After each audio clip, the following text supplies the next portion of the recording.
దాసో శ్రావణ పూజ్యదేవుని బసవన్న గారి జయంత్యుత్సవం అదే సందర్భం. ఈ శ్రవణ్ కుమారు అట్టి వేస్ట్ అంటే పరమ వేస్ట్. ఎందుకు వేస్టో కూడా నేను చెప్తాను. నిలకడలేని వ్యక్తి. ఏదన్నా మైక్ ఇస్తే నాకేదో సబ్జెక్ట్ తెలుసు, నేను గొప్పోని, నేను మాట్లాడగలుగుతా అని ఒక అహంకారి, ఒక సబ్జెక్టు ఉన్నా కానీ కూడా దాన్ని కరెక్ట్గా వ్యక్తపరచలేని వ్యక్తి, ఆ సబ్జెక్టు ఉన్నా కానీ ఆ సబ్జెక్టు నమ్ముకునే వ్యక్తి, వ్యక్తిత్వాన్ని కూడా తాకట్టు పెట్టుకునే వ్యక్తి. అంటే ఒక స్టాండ్ ఉండదు.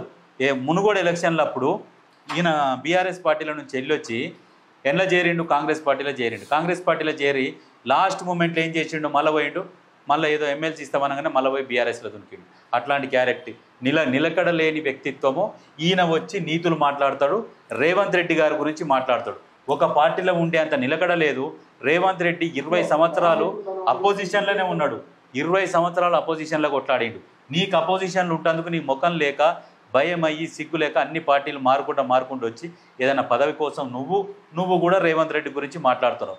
ఏంది 10th విద్యార్థులకు ఏం మోటివేషన్ ఇస్తారు? రిజల్ట్ వచ్చినాక వెనుకో ముందో అంటే లేట్ అయితే ఏమవుతుంది? తెల్లారేమన్నా కాలేజీలలో అడ్మిషన్ ఉంటుందా? దీన్ని కూడా మాట్లాడతారా? సిగ్గుండాలి. ఒక్క అర్ధ గంటను కాదు, నీకు 10th రిజల్ట్ లేట్ అయితే వచ్చిన నష్టం ఏంది? ఒక్కరోజు లేట్ అయితే 4 రోజులు లేట్ అవుతుంది. ఇప్పుడైతే కాలేజీలు స్టార్ట్ కావు కదా. దానికి మోటివేషన్ ఏం చేస్తారా నాయన? మోటివేట్ అంటావు.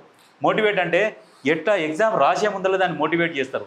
నీకు సబ్జెక్ట్ నాలెడ్జ్ లేదు, సగం నాలెడ్జ్, నీ అంత వేస్ట్ మైండ్ ఇంకో లేదు. దుర్మార్గులు లేట్ అయినందుకే ప్రజలు ఇబ్బంది పడ్డారు, విద్యార్థులు ఇబ్బంది పడ్డారు అన్నాడుగా. ఈ దుర్మార్గుడు ఇంటర్ ఫలితాలు లీకేజ్ చేసిర్రు, 10th ఫలితాలు లీకేజ్ చేసిర్రు. 21 మంది ఇంటర్ విద్యార్థులు చచ్చిపోయినప్పుడు ఎక్కడ పడుకున్నాడు? అప్పుడు మాట్లాడతాను చేత కాదు. చంపిర్రు ఇంటర్ విద్యార్థులను చంపిన దుర్మార్గులు, పరోక్ష అంతకులు, ప్రత్యక్ష అంతకులు, పరోక్ష అంతకులు. తల్లిదండ్రులు ఆత్మహత్య చేసుకుని చనిపోయారు పోరాలు. వీళ్ళ చాతకాని వీళ్ళ వల్ల దాని గురించి మాట్లాడాడు. ఏమంటాడు? లేట్ అయింది రేవంత్ రెడ్డి వల్ల, 1 అర్ధ గంట లేట్ అయింది. రేవంత్ రెడ్డికి నువ్వు ఏమన్నా పొంతన ఉన్నది? సిగ్గుండాలే కొంచెమైనా. బీఆర్ఎస్ వల్ల ఫస్ట్ కాంగ్రెస్ పార్టీలు ఉన్నాడు. అవును. తర్వాత టీఆర్ఎస్ అధికారంలోకి వచ్చినా అందులో పోయిండు. అందులో ఏ పదవి ఏకున్నా అందులోనే మూలిగిండు. లాస్ట్ మూమెంట్లో మళ్ళీ కాంగ్రెస్ ఊపందుకున్నది, కాంగ్రెస్ అధికారంలోకి వస్తుందేమో అని కాంగ్రెస్లోకి వచ్చిండు. మునుగోడు ఎలక్షన్లలో చూసి మళ్ళీ ఏం చేసిండు? మునుగోడు ఎలక్షన్ల మూమెంట్లో మళ్ళీ వచ్చిండు, మళ్ళీ బీఆర్ఎస్లో చేరిండు ఎమ్మెల్సీ ఇస్తామనగానే. ఇప్పుడు ఏంటంటే ఇక ఏడుపు ఒకటే తక్కువ ఉన్నది. బాత్రూంలోకి పోయి ఏడుస్తుండొచ్చు. అనవసరంగా కాంగ్రెస్ లో ఉన్నా అయిపోవు. మినిస్టర్ ఒక పార్టీలో ఉంటుంటేనా అట్లా కాదే, కాంగ్రెస్ లో ఉండి ఉద్యమకారుడు కొంచెమైనా గౌరవం ఇచ్చేది కావచ్చు. ఏ ఉద్యమకారుడు? అప్పట్లో అంటారు కదా, ఈయన అనుకుంటాడు కదా, డబ్బు కొట్టుకుంటాడు కదా, ప్రచారం చేసుకున్నాడు వీళ్ళది.